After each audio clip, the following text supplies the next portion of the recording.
So it's been quite some time since we've done a good baseline drive, and nothing inspires me like that trip up the California coast. So I thought I'd talk a little bit about culture. I'm in the middle of a really cool time here in Southern California with Los Angeles Dodgers. The Los Angeles Dodgers and I both moved to California the same year. So I've had a connection with them ever since my early days as a Pittsburgh Pirate fan when I was born in Pittsburgh. So I'm thinking about the Dodgers and what a tremendous culture that they've built recently. Starts at the top, obviously, but Dave Roberts has done such a good job managing personalities and using his entire roster that he makes everybody in the organization just feel so valuable. Read something today about how anybody that feels appreciated does more than is expected. And I think that's what we're seeing from the Dodgers, from the maturation of some of their players to the success of some of their rookies and leaders that are veterans, helping the younger guys, and some even kind of stepping aside and sacrificing a little bit of their role so younger players can step in. With the recent addition of Curtis Granderson, a very popular Positive Coaching Alliance National Advisory Board member, that can only get better. So it's got me thinking a little bit about organizational and team culture, and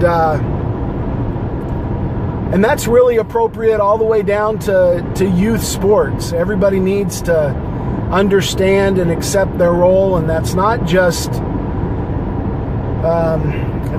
not just players on the team, but it's also all of the hangers-on and in the professional sense, that's agents and families.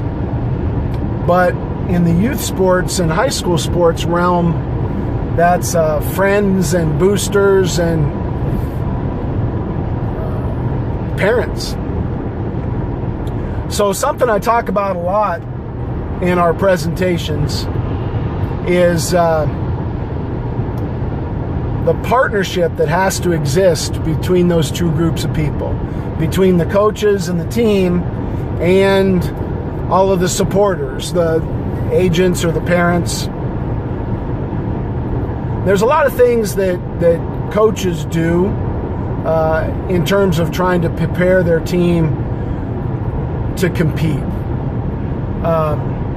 That competition is the most obvious reason that people step on to an athletic field or court. Everybody realizes that you're striving to do your best and you want to win, and that's the default in any of those competitions, regardless of what sport you're playing. And that's what parents want their kids to do. They want them to achieve and they want them to succeed.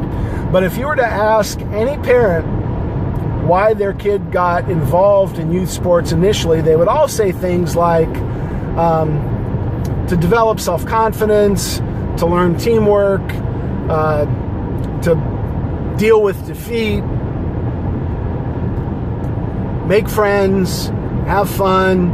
And those are all the things that the parents would say, but we all know that after a game, parents' conversations are always about hits and errors, points and turnovers, touchdowns and interceptions, and not so much about the real goals that they have. So those goals is really what should govern a parent's conversation after a game or during the times outside of sports. But they always talk about the performance aspect of it instead. So all of those lessons that coaches teach, work ethic and attitude, and life lessons like grit and resilience and teamwork and accountability, none of those lessons get taught unless the parents help the coach teach them. If we talk about those two goals of a coach trying to prepare his team to win and then teach life lessons, which is the more important of the two goals. That parent's job is to help the coach teach those life lessons by helping their child absorb the lessons that the coach is trying to teach. For example, a coach might be trying to teach work ethic and attitude and commitment to a player. And if a player suffers in any of those areas, maybe the coach diminishes his role, doesn't start him, benches him, something like that.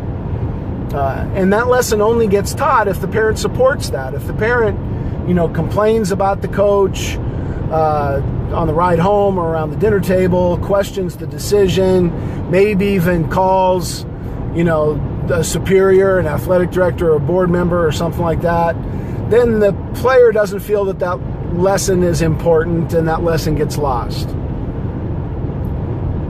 Maybe a coach is trying to teach respect for authority and sportsmanship, and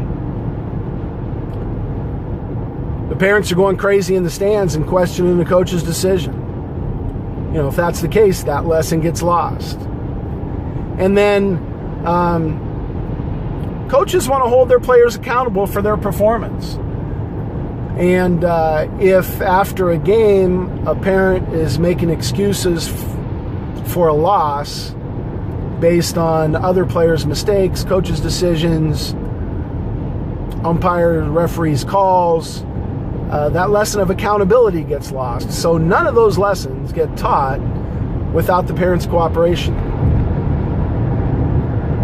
And those lessons are probably more important to a team's success than anything that a coach might do to prepare his team to win. Practice, the drills, the fundamentals, scouting, preparation, lineup, maybe anything but whether the opponent is bigger, stronger, faster, better, more experienced, right? Which nobody can control.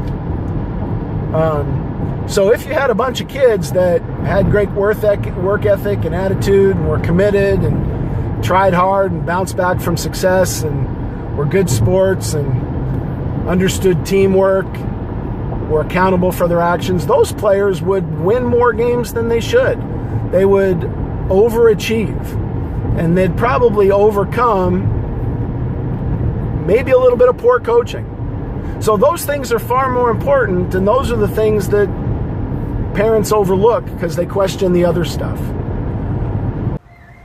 So unless there's a great coach-parent partnership where the parents are trying to help the coach teach the lessons that he's actually trying to teach and help the players absorb those lessons don't get taught. And a player can't be as good as they should be, and a team can't be as good as they're supposed to be, and they probably won't win as much, which is what the coach and the player and the parents all want anyway. So that cooperation is necessary in order for everybody to be as good as they can be, and that's what we want.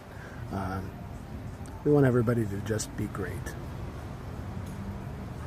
Make it a great day.